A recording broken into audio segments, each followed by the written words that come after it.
A actuación que está a piques de ser certificada consistiu na execución das beirarrúas e pavimentación da calzada. A obra con cargo Plan Urbe supuxo un investimento de 40.000 euros. No proxecto de humanización das inmediacións da Casa da Cultura hacia o centro de día estáse a facer as beirarrúas, porque era unha zona bastante degradada, non?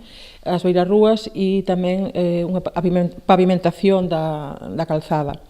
Está a piques de rematar, tamén ten mobiliario urbano como uns bancos, non? E quedan pendentes para outra actuación rematar con farolas e outros elementos, así mesmo como que unha vez que asente o pavimento na ampliación que se fixo, se aglomerará esa zona. Pero ahora mesmo se acometeron as beirarrúas e unha financiación do Plan Urbe de 40.000 euros e que está a punto de certificarse. O tempo que se remata esta actuación xa se adxudicaron as obras de pavimentación nos accesos a Fruime e Camboño.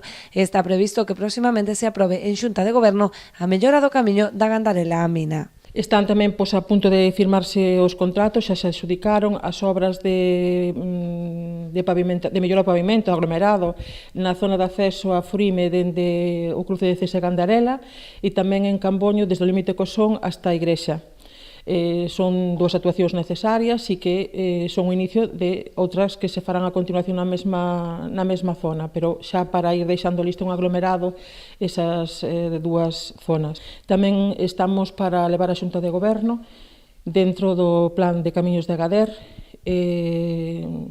está para iniciar o camiño de Gandarela a Mina, de San Fins. Estes proxectos súmanse ás numerosas obras incluídas no POS para a mellora de camiños rurais que se acometerán ao longo do próximo ano.